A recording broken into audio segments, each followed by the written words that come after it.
प्रेरक कहानी। एक बुद्ध और चक्षुपाल। एक बार भगवान बुद्ध जेतवन विहार में रह रहे थे। भिक्षु चक्षुपाल भगवान से मिलने के लिए आए थे। उनके आगमन के साथ उनकी दिनचर्या, व्यवहार और गुणों की चर्चा भी हुई। भिक्षु चक्षुपाल अंधे थे।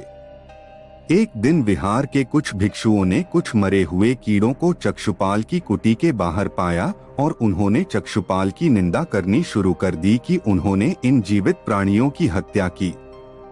भगवान बुद्ध ने निंदा कर रहे उन भिक्षुओं को बुलाया और पूछा कि क्या तुमने भिक्षु को कीड़े मारते हुए देखा है? उन्होंने उत्तर दिया, नहीं।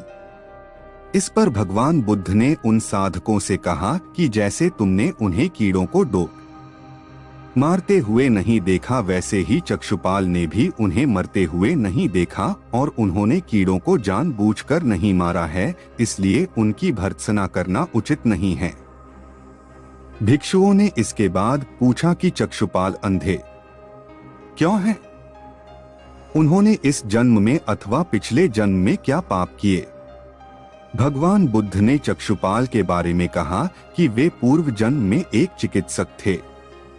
एक अंधी स्त्री ने उनसे वादा किया था कि यदि वे उसकी आंखें ठीक कर देंगे तो वह और उसका परिवार उनके दास बन जाएंगे। स्त्री की आंखें ठीक हो गईं, पर उसने दासी बनने के भय से यह मानने से इनकार कर दिया। चिकित्सक को तो पता था कि उस स्त्री की आंखें ठीक हो गई हैं। वह झूठ बोल रही है। उसे सबक सिखाने के लिए या बदला लेने के लिए चक्षुपाल ने दूसरी दवा दी। उस दवा से महिला फिर अंधी हो गई। वह कितना ही रोई पीटी, लेकिन चक्षुपाल जरा भी नहीं पसीजा। इस पाप के फलस्वरूप अगले जन्म में चिकित्सक को अंधा बनना पड़ा। प्रेरक कहानी 2, परिश्रम और धैर्य। एक बार भगवान बुद्ध अपने अनुयायियों के साथ किसी गांव में उपदेश देने जा रहे थे।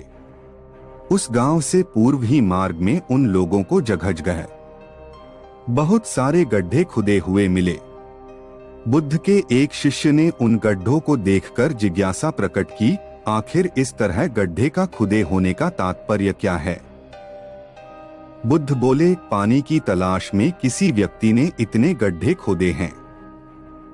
यदि वह धैर्यपूर्वक एक ही स्थान पर गड्ढे खोदता तो उसे पानी अवश्य मिल जाता, पर वह थोड़ी देर गड्ढा खोदता और पानी न मिलने पर दूसरा गड्ढा खोदना शुरू कर देता।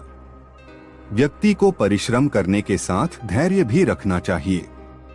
प्रेरक कहानी 3, अमृत की खेती। एक बार भगवान बुद्ध भिक्षा के लिए एक किसान के यहाँ पहुँचे। तथागत को भिक्षा के लिए आया देखकर किसान उपेक्षा से बोला, श्रमण, मैं हल जोतता हूँ और तब खाता हूँ। तुम्हें भी हल जोतना और बीज बोना चाहिए और तब खाना खाना चाहिए। बुद्ध ने कहा, महाराज, मैं भी खेती ही करता हूँ। इस पर किसान को जिज्ञासा हुई और वह बोला, मैं न तो तुम्हारे पास हल देखता हूँ, न बैल और न ही खेती का स्थल। तब आप कैसे कहते हैं कि आप भी खेती ही करते हो? आप कृपया अपनी खेती के संबंध में समझाइए। बुद्ध ने कहा, महाराज, मेरे पास श्रद्धा का बीज, तपस्या रूपी वर्षा और प्रजा रूपी जोत और हल है। पाप भीरुता का दंड है, विचार रूपी रस्सी है, स्मृति और जागरूकता रूपी हल की फाल और पेनी है। मैं वचन और कर्म में संयत रहता हूँ। मैं अपनी इस खेती को बेकार घास से मुक्त रखता हूँ और आनंद की फसल काट लेने तक प्रयत्नशील रहने वाला हूँ। अप्रमाद मेरा बैल है जो बाधाएं देखकर भी पीछे मुंह नहीं मोड़ता है। वह मुझे सीधा शांति धाम तक ले जाता है। इस प्रकार मैं अमृत की खेती करता हूँ। प्रेरक कहानी 4, दान की महिमा। भगवान बुद्ध का जब पाटलिपुत्र में शुभागमन हुआ तो हर व्यक्ति अपनी अपनी सांपत्तिक स्थिति के अनुसार उन्हें उपहार देने की योजना बनाने लगा। राजा बिंबिसार ने भी कीमती हीरे, मोती और रत्न उन्हें पेश किए। बुद्धदेव ने सबको एक हाथ से सहर्ष स्वीकार किया। इसके बाद मंत्रियों, सेठों, साहूकारों ने अपने अपने उपहार उन्हें अर्पित किए और बुद्धदेव ने उन सबको एक हाथ से स्वीकार कर लिया।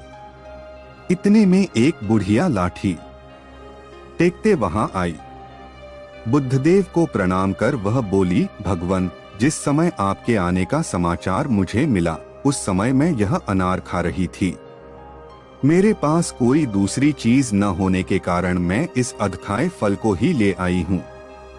यदि आप मेरी इस तुच्छ भेंट स्वीकार करें तो मैं अहोभाग्य समझूंगी। भगवान बुद्ध ने दोनों हाथ सामने कर वह फल ग्रहण किया। राजा बिंबिसार ने जब यह देखा तो उन्होंने बुद्धदेव से कहा, भगवन क्षमा करें, एक प्रश्न पूछना चाहता हूँ। हम सबने आपको कीमती और बड़े बड़े उपहार दिए जिन्हें आपने एक हाथ से ग्रहण किया, लेकिन इस बुढ़िया द्वारा दिए गए छोटे एवं जूठे फल को आपने दोनों हाथों से ग्रहण किया, ऐसा क्यों? यह सुन बुद्धदेव मुस्कुराए और बोले, राजन, आप सबने अवश्य बहुमूल्य उपहार दिए हैं, किंतु यह सब आपकी संपत्ति का 10वां हिस्सा भी नहीं है। आपने यह दान दीनों और गरीबों की भलाई के लिए नहीं किया है, इसलिए आपका यह दान सात्विक दान की श्रेणी में नहीं आ सकता। इसके विपरीत इस बुढ़िया ने अपने मुंह का कौर ही मुझे दे डाला है। भले ही यह बुढ़िया निर्धन है, लेकिन इसे संपत्ति की कोई लालसा नहीं है। यही कारण है कि इसका दान मैंने खुले हृदय से दोनों हाथों से स्वीकार किया है।